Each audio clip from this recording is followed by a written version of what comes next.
Several minutes of commercial-free football starts now. Here are the Purple Mortgage Guys. Hey, welcome to another episode of Purple Mortgage Guys. Three guys in the home loan business. We love talking Minnesota Vikings football. Started a little show here last year, and guys, we're rolling right into week 3. 0-2 start for our favorite squad, and kind of feels like a must-win game Sunday at noon at US Bank Stadium against the 0-2 Chargers. Supposed to be a close game. Vikings are currently favored by 1 point. Probably a 50-50 coin flip deal on the outcome there. So, Goose, going to start with you today. Thoughts on the game this weekend? What are optimism, pessimism? What are you feeling on a Friday today? Yeah, I'm kind of carrying over from the Eagles game where I felt like we beat ourselves against a really good football team, and so I'm feeling pretty optimistic that we can hang on to the ball, take care of it, and hopefully come out on top. Tanner, optimism, pessimism, or wait and see? I'm pretty optimistic.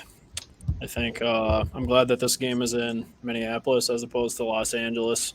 I think that's going to help a lot. This is probably going to be one of the better offenses that we see this year. Might be actually the best offense that we see this year. So they got a lot of weapons, but it sounds like Austin Eckler might potentially be out for another week, so that should really pay dividends for our defense. So it's going to be a big challenge for them. Expect a high-scoring affair, and obviously the team that scores more points is going to win. The team that scores more points will win. I will agree with you on that. Guys, I'm more optimistic going into week 3 this year than I was last year when we were 1-1. I think we've played a lot better. Turnovers, obviously, is the biggest thing. So I feel like win the turnover battle, we're going to win the game. And if we do that, we'll probably win the game, I even think maybe comfortably. So we'll see how it plays out. But I feel like all three of us are still optimistic. Need some things to start maybe turning a little bit, but optimistic that it can and that there's a lot of talent there. So we'll see how Sunday shakes out. There's potential we could be fighting for a division lead here within the next week or two if things go well. So we'll see how it plays out. Tanner, favorite time of the week for you?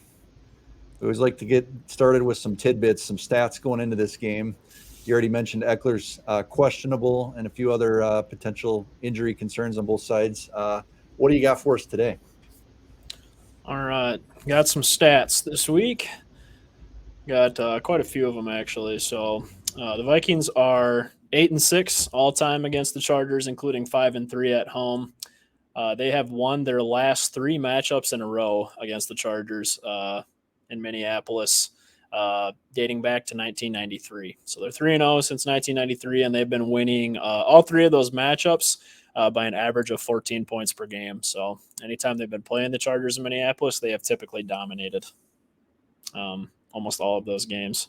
I don't know if you guys remember the infamous Adrian Peterson game his rookie year, where he ran for the NFL record, 296 rushing yards. Let's see here. Kirk Cousins needs 1 passing touchdown this week to pass Tommy Kramer for second place in Vikings history. So he will be second all-time if he can throw one this week. Only Fran Tarkenton has more with 239 passing touchdowns. Kirk will have 160 if he can get one this week.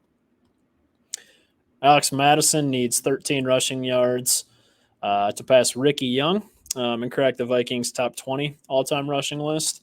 I guess question for you guys. I'm assuming Brent was probably going to ask it at some point anyway, but what do we think about Cam Akers' touches this week? Does he play at all? I'm assuming trying to learn the playbook this quickly, coming in on a Tuesday and playing on Sunday, maybe won't even get any reps. I say a series, maybe 2. So I'm going to say a couple of carries. Goose? I'm going to say he's not active for week 1 with the Vikes.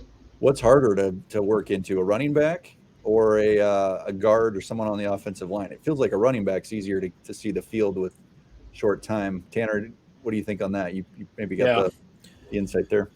Yeah, I agree. Just because offensive linemen have so many different schematics and picking up play calls and recognizing protections and playing off twists and blitzes. And I just think there's a lot more to pick up as opposed to just looking at a playbook and knowing where you're supposed to be for a running back each and every play. So it's a little bit different. So do you think he's going to play or no? I think I'm with Goose. I'm going to say he's probably inactive for this first week, but I would expect against Carolina he's probably going to split touches with Madison. And then I would say going forward after that game, it's going to be more like an 80-20 look or 70-30. Cam Akers, Madison. Okay. So Kirk Cousins has been dominating first 2 weeks of the season. He is second in the league in passing yards, only Tua Tagovailoa with the Dolphins has more. He is tied with Jordan Love with 6 touchdown passes. That leads the league. And he's also second in QB rating in the NFL. And Jordan Love also leads that category. Makes me a little nervous that the Packers potentially found yet another really good quarterback. So don't ruin our weekend already, Tanner. Let's let that play out. I think it's safe to say that Kirk has faced probably considerably better defenses in his first 2 weeks. For sure. Justin Herbert has just one career start against the Vikings. In that one start, he threw for 195 yards, 1 touchdown, 1 interception, and a 72.5 QB rating in his rookie season. Lost 39-10 in a home game in Los Angeles back when they were still playing on the soccer field before their new stadium was built. Mm-hmm. Justin Jefferson is second in the league in catches. Only Puka Nacua, the rookie with the Rams, has more. He's also second in targets. Puka Nacua also leads that category. But JJ is first in the league in receiving yards.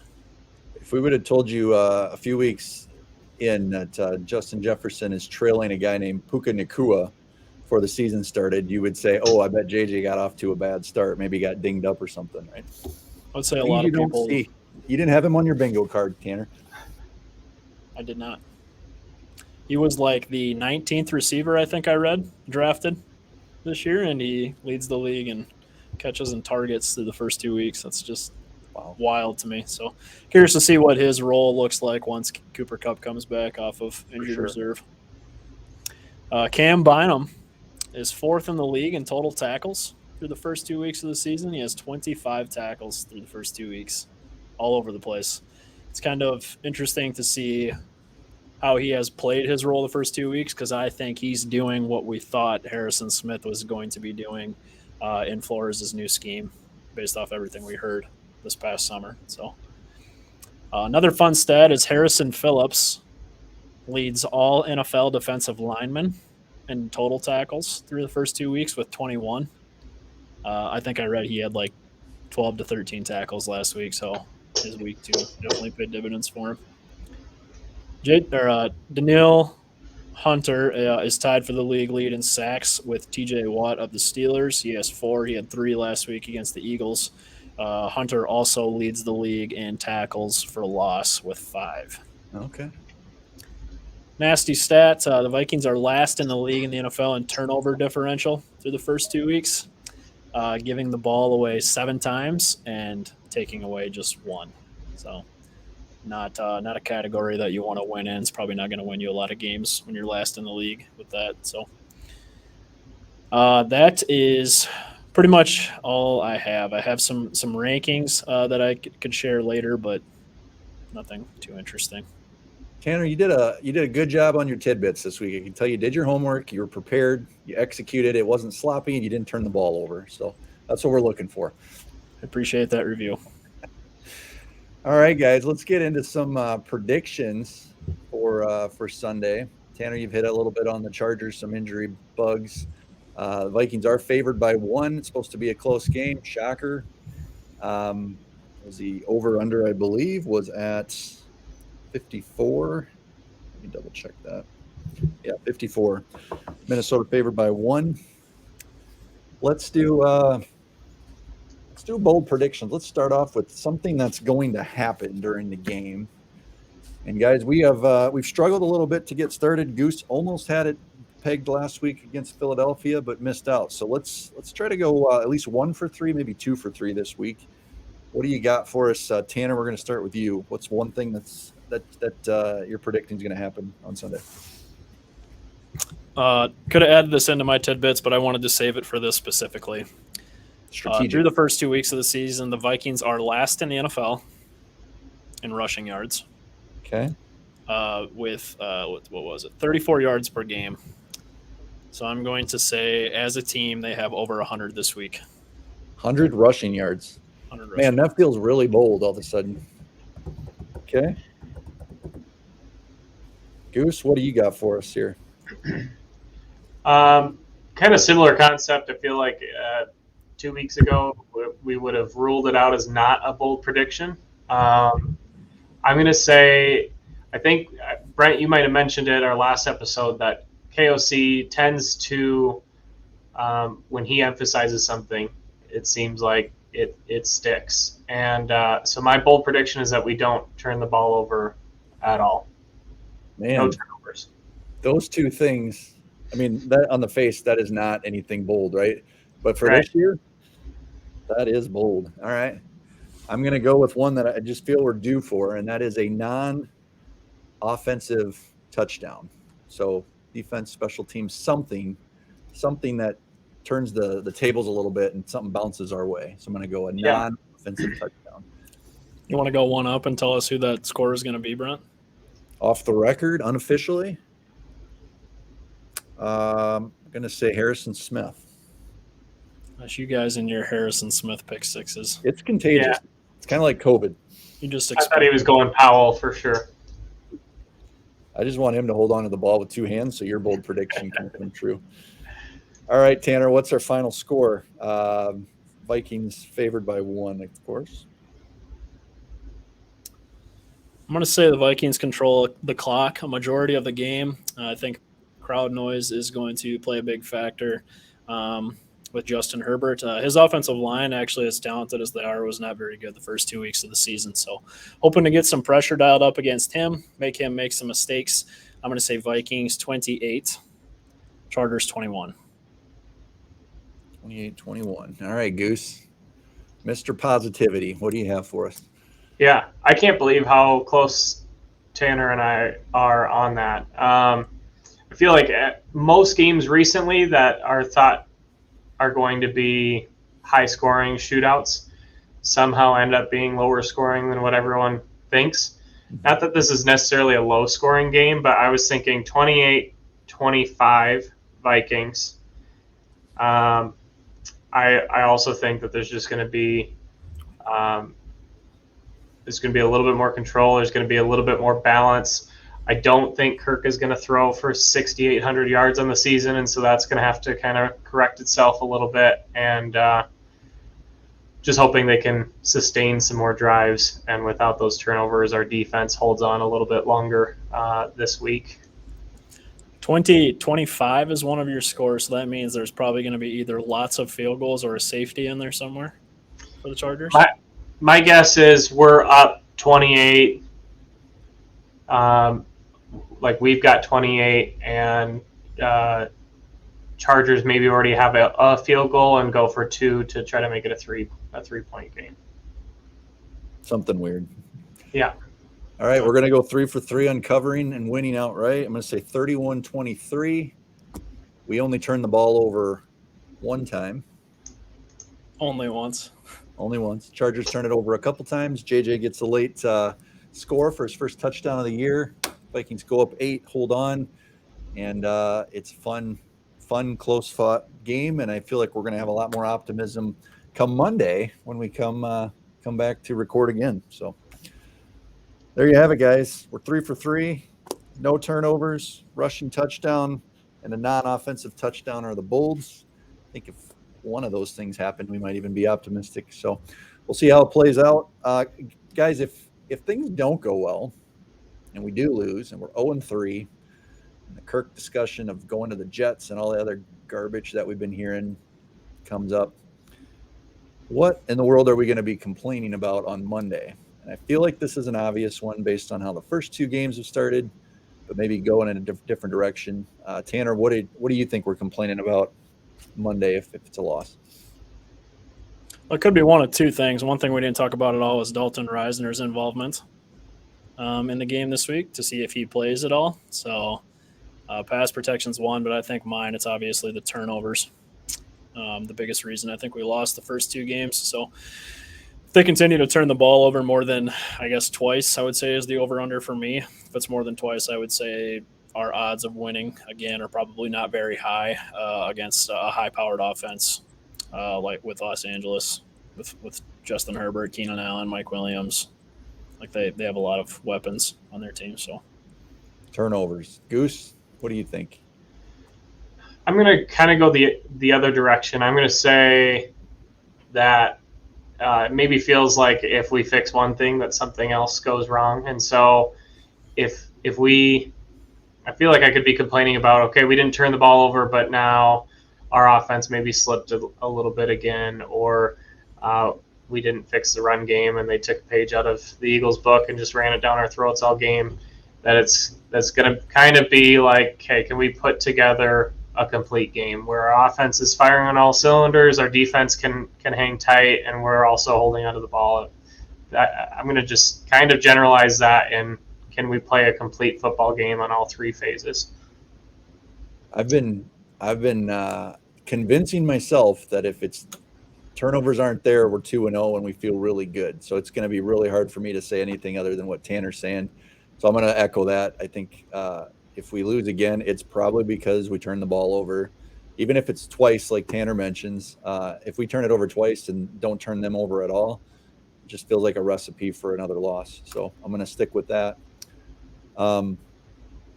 Guys, how big of a win is it, or an advantage if Eckler does not play?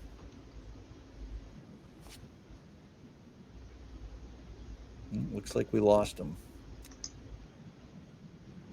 Some technical issues here, guys. You catch any of that? Yeah, yes, but it was kind of delayed. I'm hoping that the recording. I think we're good on my end. If Eckler does not play, okay, which it sounds like he's not, is that a huge advantage? Is that a 3-point swing in your minds? Like, how big of a deal is that for the Vikings? Tanner's nodding his head vehemently. Yes, that's a major. My only thing there. Oh, go ahead, Dan. Not much to say. He's top 5 running back in this league, and he's just such an incredible dual threat. Like, he's hard to bring down for his size. For his size, he's a very good short yardage back. He can catch out of the backfield. Other than McCaffrey, I would say he's the best receiving back in the league. So I think it's he run a lot 3-point between swing. The tackles too, or not, Tanner? What's that? Does he run a lot between the tackles? Yeah, he can do it all. Like Eckler's a very well-rounded running back, and I think it's more than a 3-point swing if he doesn't play. Like, that's huge for us. You remember 8 days ago very well, right? Swift just carved us up the middle. Like, if Eckler's playing, is that a concern as well for you guys? Like a major thing that you're focusing on going into this game? I can't remember what his injury is. Is it an ankle? I don't know. I mean, it's going to slow him down regardless if he plays. But I think that it's still, like, he just requires a lot more attention, I think, from our box and how we draw up our schemes with, like, the 3 safety sets and how the linebackers play. And I think we can be a lot more reserved and play, a little bit more shell coverage and off man, and give more attention to Mike Williams and Keenan Allen, as opposed to a guy like Josh Kelly. Like, I think Joshua Kelly's an okay running back, but he's not going to be anything like we've seen the first 2 weeks of the year. Sure. What's the story with Eric Kendricks? Is he making an impact there? I haven't heard his name much at all with the Chargers. I can't imagine he doesn't play. I know he hasn't practiced much this week, but this is his homecoming game, and I think he's going to want to play against his former teammates and show the Vikings that they made a mistake in not bringing him back, and that he's not washed and old and whatever else everybody wants to call him. Gotcha. He didn't play last week, but his first game against the Dolphins, he had 7 tackles, 4 solo. So not like an incredible game, but it looks like, I mean, he was in the mix. One comment on Eckler, I think he is significantly more talented than Kelly. The one saving grace or hope would be, I don't know that there's a O-line more physical than the Eagles O-line. Chargers is still very good. I just don't think of them quite as like the maulers that the Eagles are. Mm-hmm. And if there's one thing where our front right now maybe matches up a little bit better is a more athletic receiving back, just because we're kind of small and fast with Asamoah and Pace. That I think it hopefully wouldn't be as big of a swing, but it's certainly a win if Eckler doesn't play. Guys, I want to know your overall optimism right now going into this game, not for this game, but for the rest of the season. Are you more optimistic than before the season started, less, or is this kind of about what you felt and it's just the normal ups and downs and we happen to start with, kind of the downside of things? Overall optimism, because I'm almost guaranteeing you, both of you guys, I know you well enough, your opinion's going to change between now and Monday. I just want to know right now where you stand. I think for me, it's about the same.